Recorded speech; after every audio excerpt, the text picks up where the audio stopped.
अस्सलाम वालेकुम गाइस, मेरा नाम है अली और मैं अपने channel daily horror stories by Ali से आपके सामने मौजूद हूँ। मैं उम्मीद करता हूँ आप सब जहाँ पे भी होंगे खुश होंगे, खैरियत से होंगे और आपकी ज़िंदगी बहुत अच्छी चल रही होगी। तो गाइस, जिन लोगों ने अब तक मेरे चैनल को सब्सक्राइब नहीं किया वो इसको सब्सक्राइब कर लें, लाइक करें और अगर हो सके तो अपनी कम्युनिटी में, अपने सर्किल में, अपने फ्रेंड्स में शेयर करें। अगर आप अपनी स्टोरीज़ को शेयर करना चाहते हैं जो कि मेरे लिए बहुत ही इंपॉर्टेंट है, व्हाट्सएप कर सकते हैं, ईमेल कर सकते हैं या अपनी आवाज़ में रिकॉर्ड करके भेज सकते हैं। जैसे भी आपको फीजिबल लगे आप अपनी स्टोरीज़ को भेजें और मैं आपकी स्टोरीज़ का मुंतज़िर रहूँगा। गाइस, आज की जो स्टोरीज़ हैं ये एक स्पेसिफिक एरिया है, फेडरल बी एरिया। तो फेडरल बी एरिया के अंदर एक जगह है गुलबर्ग और गुलबर्ग के अंदर एक इलाका कहलाता है अंचोली। तो अंचोली और उसके सराउंडेड में बहुत सारे इस तरह के स्कूल कॉलेजेस मौजूद हैं जिनके बारे में हम बचपन से सुनते चले आ रहे हैं। बहुत सारी मिथ्स हैं, बहुत सारी कहानियाँ हैं जो मशहूर हैं। बहुत सारे लोगों का, बहुत सारे टीचर्स का, बहुत सारे स्टूडेंट का इस पूरे इलाके में दावा है कि उन्होंने अक्सर इस तरह की मखलूक़ात को स्कूल्स के अंदर, कॉलेजेस के अंदर, गर्ल्स के डिस्पेंसरीज़ के अंदर या गवर्नमेंट हॉस्पिटल्स के अंदर देखा है। और इस इलाके में इस तरह की मखलूक़ात के दावे वो पहले नहीं हैं। बहुत सारे लोग पहले भी इस तरह के दावे कर चुके हैं। जो हमारे बुज़ुर्ग थे उन्होंने भी बहुत सारे वाक़यात सुनाए थे। तो मैं कोशिश करूँगा कि इस इलाके के या इस एरिए के या इस अंचोली के कुछ मशहूर जो वाक़यात हैं वो आपसे शेयर कर सकूँ। जैसे कि सबसे पहले एक वाक़या था जो हमारी एक जो शुरू की लिसनर थी उन्होंने शेयर किया था। इनका नाम मिस राबिया है। अब जो लोग गुलबर्ग के अंदर अंचोली में रहते हैं उनको पता है कि एक स्ट्रीट है जो समनाबाद कहलाती है। लेफ़्ट साइड पे 18 नंबर है, ब्लॉक 18 है, राइट साइड पे ब्लॉक 17 है। तो ये जो रोड है, इसी रोड पे थोड़ा सा अंदर जाके एक स्कूल आता है जो कि एक प्राइवेट स्कूल है। बहुत अरसे से बना हुआ है और तकरीबन 15 साल मेरे ख्याल में इस स्कूल को हो चुके हैं। तो मिस राबिया बताती हैं कि इस स्कूल के अंदर जो कि 120 गज के रकबे पे मुहित है, जो ग्राउंड +2 बना हुआ है, ये वहाँ पे टीचिंग किया करती थी। और 2009 या 10 में जब ये वहाँ पे टीचिंग कर रही थी तो बहुत सारे वाक़यात थे जो इनको रिपोर्ट होना शुरू हुए या इनके नॉलेज में आना शुरू हुए। अब इनका जो स्कूल था उसका अहाता या उसका जो स्ट्रक्चर था वो इस तरह से था कि ग्राउंड फ्लोर के अंदर छोटे बच्चों की क्लासें थीं, फर्स्ट फ्लोर के ऊपर 2-3 क्लासें थीं और बिल्कुल टॉप पे भी 1-2 रूम बने हुए थे कि अगर कभी ज़रूरत पड़े तो वहाँ पे क्लासेस को रखा जा सके या स्टूडेंट को वहाँ पे बिठा के पढ़ाया जा सके। ये बताती हैं कि आमतौर पे स्टूडेंट जो हैं वो 11:45 तक, 12:30 तक सारे के सारे चले जाते हैं और उसके बाद ये कुछ अरसे के लिए, कुछ टाइम के लिए वहाँ पे रुकती हैं। जो भी ऑफिस की रिक्वायरमेंट है या स्कूल की रिक्वायरमेंट है वो कंप्लीट करती हैं। उसके बाद टीचर चले आते हैं और सबसे आखिर में वो जो प्रिंसिपल हैं वहाँ के वो जाते हैं। एग्ज़ाम्स के दिन चल रहे थे, बच्चों के पेपर्स चल रहे थे, बच्चे पेपर दे के जा चुके थे। तकरीबन 1:30 पौने 2 बजे का टाइम था। ये फर्स्ट फ्लोर के ऊपर अकेली बैठी हुई थी, वहाँ पे कॉपीज़ वगैरह कुछ चेक कर रही थी। इनकी कोशिश होती थी कि जब कॉपीज़ वगैरह चेक करें या पेपर्स हों तो हाथ काम को निपटा दें। लिहाजा ये अकेली फर्स्ट फ्लोर पे बैठी हुई थी और इनका सामान जैसे कि इनका मोबाइल, पेन, कॉपीज़ वगैरह टेबल पे रखी हुई थी कि इस दौरानिए में इनको एकदम से महसूस हुआ कि जैसे इनको हाजत है और इनको वॉशरूम जाना चाहिए। तो ये वॉशरूम जाने के लिए उठी और वॉशरूम चली गई। अब ये तकरीबन 2-3 मिनट के बाद जब वापस आई तो ये बताती हैं कि जहाँ पे मैंने अपना सामान रखा हुआ था, जहाँ पे मेरा मोबाइल था, बुक्स वगैरह थी, वो सारी की सारी गायब हो चुकी थी। अब इस वक्त इस पूरे स्कूल में या तो प्रिंसिपल मौजूद थे जो कि ग्राउंड फ्लोर पे थे, या एक सिक्योरिटी गार्ड था जो गेट के बाहर बैठा हुआ था, या फिर मैं मौजूद थी और हम तीनों के अलावा इस पूरे स्कूल में कोई भी मौजूद नहीं था। जब मुझे अपना सामान अपनी जगह पे नज़र नहीं आया तो जाहिर सी बातें मैं परेशान हुई और सोचने लगी कि मेरा सामान कहाँ चला गया है, ये एकदम से कैसे गायब हो सकता है। अब जो भी लोग स्कूल के अंदर मौजूद थे तो उन पर तो शक करने का सवाल ही पैदा नहीं होता। लिहाजा इन्होंने सोचा कि मैं नीचे जाती हूँ, जाके देखती हूँ, हो सकता है मुझे याद ना रहा हो, अपना मोबाइल, अपना सामान मैं नीचे रख के आ गई हूँ। नीचे गई, जाके तमाम क्लासेस चेक कर ली, प्रिंसिपल का रूम चेक कर लिया, और उसके बाद जब वापस आई ऊपर, तो जहाँ पे इन्होंने अपना सामान पहले रखा था, जहाँ से इनका सामान गायब हुआ था, वहीं उसी टेबल पे उसी जगह सारा का सारा सामान वैसे ही रखा हुआ था। अब ये जो कुछ हुआ था ये नाकाबिले यकीन था, हैरान कुन था। बात यहाँ पे ख़त्म नहीं हुई। यहाँ के बैठी कॉपी इन्होंने दोबारा से चेक करना शुरू की, जो भी इनका काम था वो करना शुरू किया कि एकदम से इनको खटर पटर की या शोर की आवाज़ आना शुरू हुई। अब ये जो शोर की आवाज़ थी ये शायद किसी खिड़की से आ रही थी और ऐसा लग रहा था कि ऊपर फर्स्ट फ्लोर पे जो क्लासेस मौजूद हैं इधर कोई मौजूद है और कोई शरारत कर रहा है। पहले तो ये इग्नोर करने लगी, लेकिन जब इग्नोर करने के बावजूद भी इनको मुसलसल आवाज़ आती रही तो इन्होंने ये डिसाइड किया कि मैं जाती हूँ, जाके चेक करती हूँ कि आखिर कौन है जो शोर कर रहा है। ये उठी, आहिस्ता आहिस्ता करके इन्होंने एक एक क्लास को चेक करना शुरू किया और जब फाइनली ये स्टेयर्स के करीब आई तो वहाँ पे एक खिड़की मौजूद थी। इन्होंने देखा कि इनकी क्लास का या इनके स्कूल का एक स्टूडेंट है जो तकरीबन 7 या 8 साल का है, वो खिड़की की तरफ मुँह करके खड़ा हुआ है और बाहर की तरफ झाँक रहा है। अब ये इनके लिए बड़ा हैरान कुन था क्योंकि बच्चों को गए हुए 2 से 3 घंटे हो चुके थे, पेपर्स के दिन चल रहे थे और ये एक्सपेक्ट नहीं कर सकती थी कोई बच्चा यहाँ पे रह सकता है या रुक सकता है या वापस आ सकता है। खैर कुछ देर तक उसको देखने के बाद ये नीचे की तरफ गई क्योंकि इनको प्रिंसिपल से कुछ डिस्कस भी करना था। तो इसी दौरानिए में जो प्रिंसिपल थे वो पूछने लगे कि हम स्कूल को बंद कर रहे हैं, आपका अगर काम कंप्लीट हो चुका है तो बता दें वरना हम आपका वेट कर लेते हैं। ये सुनने के बाद इन्होंने कहा कि जी मेरा काम कंप्लीट हो चुका है, बस मैं अभी जाऊंगी। हाँ अलबत्ता एक स्टूडेंट है जो अभी ऊपर खड़ा हुआ है, खिड़की से बाहर की तरफ झाँक रहा है, उसको कहें कि वो वापस अपने घर चला जाए या बाहर चला जाए। ये सुन के वो जो प्रिंसिपल थे वो कहने लगे कि इस स्कूल के अंदर इस वक्त कोई भी स्टूडेंट मौजूद नहीं है। ये सुनने के बाद इन्होंने अपने प्रिंसिपल से कहा कि नहीं, ऊपर एक लड़का है जो खड़ा हुआ है और वो खिड़की से बाहर की तरफ झाँक रहा है। खैर ये सुनने के बाद वो जो प्रिंसिपल थे उन्होंने गार्ड को ऊपर भेजा, उसको कहा कि जाके देखो कौन है। जब वो गार्ड ऊपर गया उसने जाके देखा तो वहाँ पे कोई भी मौजूद नहीं था। हालांकि गार्ड ऑलरेडी गेट को बंद कर चुका था तो किसी के बाहर जाने या आने का तो सवाल ही पैदा नहीं होता। खैर मज़ीद इन्वेस्टिगेशन के बाद जब पता चला कि इस क्लास का ये बच्चा था जो ऊपर खड़ा हुआ था, तो प्रिंसिपल कहने लगे कि इत्तफाक से ये जो बच्चा था ये पिछले 2 दिनों से स्कूल नहीं आ रहा, इसने इवन अपना एक पेपर भी है जो नहीं दिया। शायद उसकी तबीयत ख़राब है और उसके पेरेंट्स का कहना है कि जैसे ही उसकी तबीयत ठीक होगी वो इसको लेके आ जाएंगे, वो पेपर्स दे देगा। प्रिंसिपल की ये बात सुन के बड़ी हैरान हुई क्योंकि इन्होंने अपनी आंखों से देखा था वो बच्चा सीढ़ियों पे खड़ा हुआ था और वो बाहर की तरफ देख रहा था। अगर वो 2 दिन से स्कूल नहीं आ रहा था तो ये कौन बच्चा था जो इनको नज़र आया था या जो खिड़की पे खड़ा हुआ था। ये बताती हैं कि इस तरह के बहुत सारे वाक़यात थे जो स्कूल में होते रहते थे।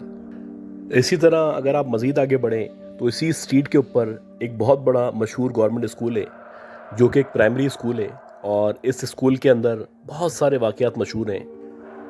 अब इस स्कूल का जो स्ट्रक्चर है वो जैसे नॉर्मली गवर्नमेंट स्कूल का स्ट्रक्चर होता है वैसे ही है कि बीच में एक बहुत बड़ा सा सहन मौजूद है, फिर क्लासेस हैं और क्लासेस की बैक साइड पे बहुत सारी जगह छोड़ी हुई है जिसे गैलरी कह सकते हैं या गार्डनिंग की जगह कह सकते हैं। वहाँ पे बहुत सारे पेड़ भी लगे होते हैं। इवन कि अक्सर ऐसा होता है कि बच्चे स्कूल के हाफ टाइम में या छुट्टी के बाद उस बैक साइड पे खेल रहे होते हैं। खैर ये जो स्कूल था, इस स्कूल में इस तरह की बहुत सारी बातें होती थी। अक्सर ऐसा होता था कि अगर कोई टीचर एब्सेंट है तो वो स्कूल में चलती हुई वॉक करती हुई नज़र आ रही है। अगर मासी नहीं आई थी तो आप देखेंगे मासी है जो बैक साइड पे घूम रही है या सामने कॉरिडोर की तरफ खड़ी हुई है। और एक दफ़ा तो ऐसा हुआ कि एक बच्चा था, तो जैसे आमतौर पे गवर्नमेंट स्कूल में सज़ाएं होती हैं, उस बच्चे को सज़ा दी गई कि छुट्टी हो जाएगी तो आपने आधे घंटे तक रुकना है क्योंकि आपने अपना काम कंप्लीट नहीं किया था। तो सज़ा के तौर पे वो बच्चा स्कूल में रुका हुआ था और जो टीचर्स वगैरह थे वो सारे के सारे प्रिंसिपल के रूम में मौजूद थे और उसी प्रिंसिपल के रूम में बच्चे को साइड में बिठा दिया गया था। उसको कहा गया था कि अपना काम कंप्लीट करो और आपकी छुट्टी आधे घंटे बाद होगी। अब वो जो बच्चा था बेचारा बैठा हुआ था, रो रहा था, आंसू साफ कर रहा था और साथ साथ जो उसका काम था जो उसको दिया गया था वो कंप्लीट कर रहा था।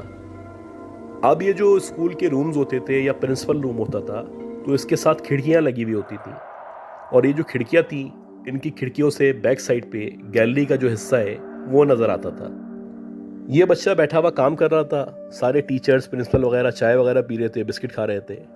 तो इस बच्चे ने देखा कि जो गैलरी की बैक साइड है वहाँ पे जो स्कूल का गार्ड है, शायद उसका नाम दिलावर था, वो खड़ा हुआ है और वो खड़ा हुआ अंदर की तरफ झाँक रहा है। अच्छा, उसके झाँकने का मसला नहीं था क्योंकि गार्ड था, उसकी जिम्मेदारी थी, उसका काम ही ये था कि वो सिक्योरिटी को अंजाम दे। लेकिन जब वो अंदर की तरफ झाँक रहा था तो उसका चेहरा बहुत हैबतनाक हुआ था। उसके चेहरे पे कट्स लगे हुए थे और उसकी जो आंखें थीं वो लाल कलर की हुई थी। नॉर्मली जो उसकी आंखें थीं वो बड़ी खूबसूरत आंखें थीं और वो बहुत नॉर्मल रहता था। खैर, वो जो दिलावर था या वो जो सिक्योरिटी गार्ड था वो उस बच्चे को इशारे कर रहा है कि जैसे खिड़की की तरफ आओ या बैक साइड पे आओ। अब बच्चा तो उसको देख के वैसे ही डर रहा था, तो बच्चे ने एकदम से चीख के टीचर को बोला कि मैडम ये देखें, दिलावर या सिक्योरिटी गार्ड मुझे बुला रहा है। अब जैसे ही उसने ऐसे कहा तो वो जो मैडम थी या प्रिंसिपल थी, उन्होंने खिड़की की तरफ देखा तो वहाँ पे कोई मौजूद नहीं था। अब उन्होंने जब ये सुना तो जल्दी से उठ के उन्होंने अपनी टीचर्स को भेजा कि जाओ जाके बैक साइड पे चेक करो कि दिलावर ऐसी हरकत क्यों कर रहा है, क्यों इस बच्चे को बुला रहा है। अब वो टीचर उठी, कुछ सेकंड्स के अंदर अंदर बैक साइड की तरफ पहुँच गई और जब ये बैक साइड की तरफ पहुँची तो वहाँ पे ना कोई बंदा मौजूद था, ना किसी बंदे का नामो निशान था, ना सिक्योरिटी गार्ड था, इवन के वहाँ पे कोई भी मौजूद नहीं था। और जब सिक्योरिटी गार्ड को कॉल की गई तो पता चला वो गेट के बाहर बैठा हुआ है और गेट से और प्रिंसिपल के रूम से तकरीबन जो रास्ता है वो 7 या 8 मिनट का रास्ता है। इसी तरह इस स्कूल का बड़ा मशहूर वाक़या था सरकटे का वाक़या। इसी स्कूल का एक स्टूडेंट था जो 4th क्लास के अंदर था और आई थिंक उसका जो नाम था वो नौमान था। तो नौमान जो है वो एक दफ़ा उसको वॉशरूम की ज़रूरत महसूस हुई। तो जैसे नॉर्मली हुआ करता है कि बच्चे वॉशरूम की ज़रूरत होती है तो वॉशरूम जाते हैं। अब सरकारी स्कूलों के अंदर वॉशरूम बहुत गंदे होते हैं, ना पानी होता है, ना कोई इस तरह का इंतज़ाम होता है, ना कोई क्लीननेस होती है। वेल, उसको बहुत ज़्यादा ज़रूरत महसूस हुई, पेट में दर्द हुआ तो उसने बोला भाई चला जाता हूँ। नॉर्मली वो बच्चा वॉशरूम जाने से अवॉइड करता था क्योंकि वो एक बड़ा बच्चा था, छोटा बच्चा नहीं था। खैर, बहरहाल जब वो वॉशरूम के अंदर गया तो जाके फारिग होने लगा तो एकदम से जो वॉशरूम है उसके ऊपर की तरफ हवादान होता है जो नॉर्मली वॉशरूम में दिया जाता है। तो उसको ऐसा लगा कि ऊपर से कोई इसका नाम पुकार रहा है या इसको बुला रहा है। अब वॉशरूम से फ्री होने के बाद इसने ऊपर की तरफ देखा तो उसको वाकई में एक साया नज़र आया, यानी कि एक कन्फर्मेशन थी कि कोई है जो ऊपर खड़ा हुआ है या ऊपर से झांक रहा है। इसके जहन में पहला इंप्रेशन तो यही था कि मे बी इसके दोस्त होंगे जो शरारत कर रहे होंगे, जो उसको डराना चाहते होंगे या तंग कर रहे होंगे। लिहाजा वॉशरूम से फ्री होके सबसे पहले ये बैक साइड पे गया और जैसे ही इसने बैक साइड की तरफ झांका, यानी गैलरी के हिस्से में झांका, तो उसने देखा कि वॉशरूम की जो बिल्कुल बैक साइड है वहाँ पे एक लंबा सा तकरीबन 7 से 7.5 फीट का एक आदमी खड़ा हुआ है जिसने ब्लैक कलर की एक चादर ओढ़ी हुई है। उसका पूरा जिस्म मौजूद है, यानी पाँव से लेके कंधे तक सब नॉर्मल है, लेकिन कंधे के बाद जो मुंह का हिस्सा होता है या जो चेहरे का हिस्सा होता है वो मौजूद नहीं है। यानी कि आप ये कहें इसका सर ही मौजूद नहीं है, बाकी धड़ मौजूद है। ये देखने के बाद ये जो बच्चा था इसने एक ज़ोर से चीख मारी और वहीं बेहोश हो गया। इसकी चीख सुनने के बाद जब सब वहाँ पे जमा हुए, पानी वगैरह डाला गया, इस पे दम दरूद किया गया, तो बच्चे ने होश में आने के बाद बताया कि उसने ऐसी मखलूक को देखा है। और ये बच्चा ही नहीं था जिसने विटनेस किया था, इवन कि वहाँ की प्रिंसिपल के बारे में भी कहा जाता है कि एक दफ़ा उन्होंने भी इसी तरह की एंटिटी को देखा था जो गैलरी से झाँक रही थी या खिड़की से झाँक रही थी, और जब इन्होंने उसका मुकम्मल जायज़ा लिया तो उसका सर मौजूद नहीं था। अच्छा, इसी तरह ये जो स्कूल है इससे थोड़ा सा आगे बढ़े तो एक गवर्नमेंट हेल्थ डिस्पेंसरी मौजूद है। शायद अब उसको चेंज कर दिया गया है। बहरहाल पहले, अब से 15-20 साल पहले एक बहुत बड़ी हेल्थ डिस्पेंसरी थी। बेसिकली गवर्नमेंट का इदारा था, गवर्नमेंट यानी सिंध गवर्नमेंट इसको ओन करती थी। तो उस डिस्पेंसरी के अंदर आमतौर पे जो बेचारे कच्ची आबादी के लोग हैं, गरीब गुरबा हैं, वो आते थे। वहाँ से वो 10 रुपये 5 रुपये में दवा लेते थे। वहाँ पे जो प्रेग्नेंट वुमेन हैं उनको भी ट्रीट किया जाता था और जो भी इनकी डिलीवरी वगैरह का सिलसिला होता था वो सारे देखे आते थे। गर्ल्स के वहाँ पे बहुत काबिल डॉक्टर बैठा करते थे जो आमतौर पे प्राइवेट हॉस्पिटल्स में अगर बैठें तो हज़ारों रुपए चार्ज करें। लेकिन ये गवर्नमेंट की बहुत अच्छी फैसिलिटी थी और आमतौर पे इवन के मिडिल क्लास लोग भी अक्सर यहाँ पे जाते थे, यहाँ से दवा लिया करते थे। तो उस डिस्पेंसरी के अंदर एक एडमिन मैनेजर थे या एक अच्छी पोस्ट पे एक साहब थे, मैं उनका नाम नहीं ले सकता, वो अभी भी होपफुली उसी हेल्थ डिपार्टमेंट के अंदर काम करते हैं। तो उनकी जो जॉब थी वो इस तरह से थी कि सबसे पहले पहुंचते थे सबसे आखिर में निकलते थे, जबकि जो डॉक्टर्स वगैरह थे या दीगर स्टाफ था वो आता था और 2, 3, 4 बजे तक चले जाता था। तो ऐसे ही एक दिन था, ये साहब बैठे हुए थे और एक एक करके जितना भी स्टाफ था जा चुका था और काम करते करते इनको पता ही नहीं चला कि कब मगरिब हो गई। अब जब मगरिब हुई तो इनके कान खड़े हुए, अजान की आवाज़ आने लगी। इन्होंने बोला यार आज तो बहुत देर हो गई है, जितना जल्दी हो सकता है अपना काम निपटाऊँ और यहाँ से निकलूँ। ये बताते हैं कि मैं रैपअप भी कर रहा था, चीज़ें रख रहा था, पैसे वगैरह जो भी थे उनका हिसाब किताब कर रहा था, जो भी दवाएं थी या जो भी इन्वेंट्री थी वो सारा ख़त्म करने की कोशिश कर रहा था मामला, कि इस दौरानिए में मुझे महसूस होना शुरू हुआ कि ये जो बैक साइड पे स्कूल है, इस स्कूल और डिस्पेंसरी के बीच में एक दीवार है। ऐसा लग रहा है कि उस दीवार से या स्कूल की तरफ से कोई डिस्पेंसरी के अंदर कूदा है। पहले तो ये समझे कि शायद इनका वहम है, लेकिन जब मुसलसल आवाज़ आ रही थी या ऐसा लगने लगा कोई चल रहा है, तो जाहिर सी बात है इनकी जिम्मेदारी थी, गवर्नमेंट एम्प्लॉई थे और जो भी ऊंच नीच होती उसका जवाब देना था इनको। तो ये उठ के इन्होंने फॉलो करना शुरू किया, क्योंकि नॉर्मली शर्सी मवाली भी आमतौर पे इस तरह की जगहों पे जाते हैं और उनको एक स्पेस मिल जाती है। अब ये जो साहब थे इन्होंने अपने हिसाब से हिफाजती इक़दाम किए और जाके चेक करना शुरू किया। बारी बारी एक एक जगह देखा, कोई भी मौजूद नहीं था। ये बताते हैं कि जैसे ही मैं मुड़ने वाला था तो मैंने देखा कि जो दीवार है, इस दीवार के ऊपर कोई आदमी बैठा हुआ है जिसने काले कलर की चादर उड़ी हुई है या पकड़ी हुई है। बज़ाहिर देखने से ऐसा लगता है कि ये 7 या 8 फीट का आदमी है। नॉर्मली इतने लंबे आदमी नहीं हुआ करते, और ना सिर्फ ये इतना लंबा आदमी है बल्कि ये जो आदमी है इसका पूरा धड़ मौजूद है, इसका सर नज़र नहीं आ रहा। अब पहली चीज़ तो इनके जहन में यही आई कि हो सकता है कि इसने चादर सर पे डाली भी हो, रात का टाइम भी है, काली चादर है, हो सकता है इसलिए इसका सर नज़र नहीं आ रहा हो। लेकिन अभी ये उसको देख ही रहे थे कि देखते ही देखते वो जो शख्स था या वो जो आदमी था उसने नीचे जंप मारी, और जैसे ही उसने नीचे जंप मारी तो ये देख के हैरान रह गए कि उस आदमी का पूरा मुकम्मल तौर पे धड़ मौजूद था, उसका सर गायब था, यानी उसके सर की जगह कुछ भी मौजूद नहीं था और वो प्रॉपर्ली इनके करीब ऐसे बढ़ रहा था जैसे वो इनको देख पा रहा है, इनको महसूस कर पा रहा है, या ये जो साहब हैं इनको वो प्रॉपर्ली देख पा रहा है। अब ये सिनेरियो देख के इनके औसान ख़त्म हो गए, इन पर शदीद खौफ तारी हो गया। ऐसा लग रहा था कि काटू तो लहू नहीं। जैसे तैसे करके ये मुड़े, जल्दी से बाहर निकले और डिस्पेंसरी से बाहर आके खड़े हो गए। अब डिस्पेंसरी से जब आप बाहर निकलते हैं तो वहाँ पे प्रॉपर एक रोड चल रहा है। तो रोड पे आने के बाद थोड़े से इनके औसान बहाल हुए। इन्होंने मोबाइल से अपने जो कुलिक थे, जो करीबी रहा करते थे, उनको फ़ोन किया और फ़ोन करके ना सिर्फ उनको बुलाया, उनको बोला कि अपने साथ 2-4 लोगों को लेके आओ, यहाँ पे मैंने एक अजीब मखलूक देखी है। खैर वो जो साहब थे वो अपने साथ 2-4 लोगों को लेके आए और आके जब इन लोगों ने पूरा का पूरा डिस्पेंसरी या पूरी दीवारें सबको चेक किया तो वहाँ पे कोई मौजूद नहीं था। अब ये जो साहब थे जिन्होंने सरकटा देखा था या हेडलेस पर्सन देखा था, तो इनके मुताबिक इनको तकरीबन 7 या 8 दिन तक शदीद बुखार रहा और ये 7 या 8 दिन तक इस ऑफिस में नहीं आ सके। अच्छा, ये बताते हैं कि इसके अलावा भी मुताद्दिद बार दीगर स्टाफ ने सरकटे को देखा और वो अपनी प्रेजेंस शो करता था, उसके बाद एकदम देखते ही देखते गायब हो जाता था, या कभी कभी ऐसा लगता था कि वो दीवार से कूदता हुआ बैक साइड पे या स्कूल में चला गया है।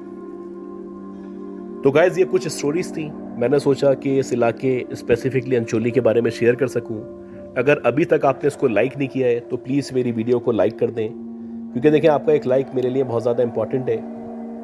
मैं अपनी पूरी एफर्ट कर रहा हूँ, पूरी कोशिश कर रहा हूँ और मैं चाहता हूँ कि मैं ग्रो करूँ और आपकी सपोर्ट मुझे रहे। इस तनाजुर में मुझे सपोर्ट करने के लिए आप इसको शेयर करें, अपनी स्टोरीज़ भी भेजें और दुआ करें कि अल्लाह ताला मुझे, हम सबको, हमारी फैमिलीज़ को इस तरह की मखलूक़ात से, इस तरह की एंटिटीज़ से, हर बीमारी से, हर बला से बचाए।